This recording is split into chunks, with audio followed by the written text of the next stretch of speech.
యేసు చెప్పిన 5 మాటలు, నా దేవా నా దేవా ఎందుకు నన్ను విడిచిపెట్టావు? చాలామంది ఈ మాటలు విని ఆశ్చర్యపోతారు. యేసు వేదన సమయంలో ఇలా బిగ్గరగా అరవడం విని తండ్రి ఆయనను వదిలేశాడా అని అనుకుంటారు. కానీ నిజమది కాదు.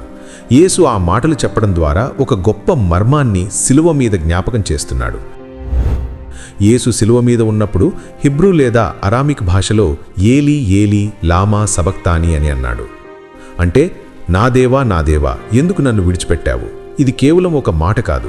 ఇది బైబిల్ గ్రంథంలో క్రొత్త నిబంధనలోని మాత్రమే హిబ్రూ భాషలో ఉన్న యేసుప్రభు పలికిన మాట. ఆ రోజుల్లో రబ్బీలు బైబిల్ బోధించేటప్పుడు ఒక్క మొదటి వాక్యం చెప్పి మొత్తం అధ్యాయాన్ని వివరించేవారు. కాబట్టి యేసు ఈ మాటలు చెప్పడం ద్వారా తన శిష్యులకు మరియు ప్రజలకు కీర్తనలు 22వ అధ్యాయాన్ని చూడమని సూచించాడు. కీర్తనలు 22 ఏమి చెప్తుంది? కీర్తనలు 22ను దావీదు రాశాడు. యేసు పుట్టకముందే సుమారు 1000 సంవత్సరాల ముందు. ఈ కీర్తనలో యేసు క్రూసారోపణ గురించి చాలా స్పష్టంగా భయంకరంగా వివరించబడింది. ప్రజలు నన్ను చూసి ఎగతాళి చేస్తారు, తలలు ఆడిస్తారు, నా నాలుక నోటిపైకి అంటుకుపోతుంది. యేసు నాకు దాహమన్నాడు, నా చేతులు కాళ్ళు కొట్టబడతాయి. క్రూరముగా ఆయనను పుడిచినట్టు నా బట్టలను వారు పంచుకుంటారు, నా దుస్తుల కోసం చీట్లు వేస్తారు. నా ఎముకలు కొన్ని కనిపిస్తాయి. ఎముకలు విరగలేదు కానీ ఎముకలు కనిపించాయి. ఇవన్నీ యేసు మీద జరిగినవే. నేను పురుగు అని ఎందుకన్నాడు? కీర్తనలు 22:6లో నేను పురుగు అని ఉంది. హిబ్రూ భాషలో ఆ పురుగు పేరు తోలాహ్. ఇది సాధారణ పురుగు కాదు.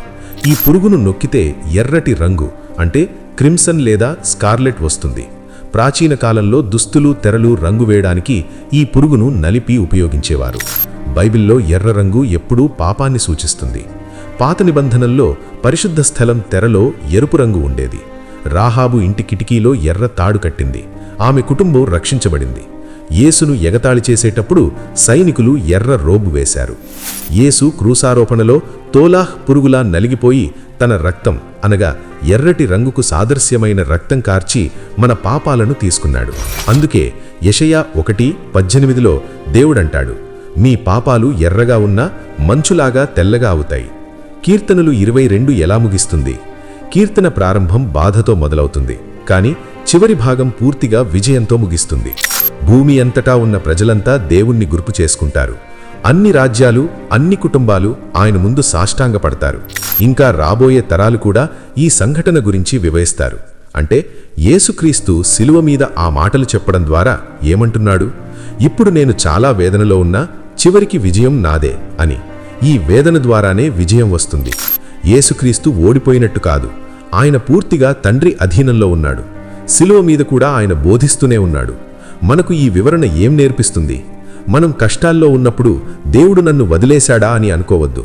యేసుక్రీస్తు శిలువ మీద కూడా దేవుడు ఆయనను వదలలేదు. ఆయన ప్రణాళిక ప్రకారమే అంతా జరిగింది.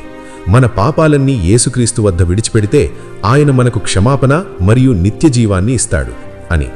అందుకే ఆ 5 మాటలు ఓటమి కాదు, విజయానికి ప్రకటన. ఈ వీడియో మీకు ఆశీర్వాదంగా ఉంటే లైక్ చేయండి, ఇతరులకు షేర్ చేయండి. మరొక అద్భుతమైన టాపిక్తో మరొక వీడియోలో మళ్ళీ కలుద్దాం. అంతవరకు దేవాతి దేవుని మహాకృప, కాపుదల, బలం మీ అందరికీ తోడుండి నడిపించుగాక. ఆమేన్.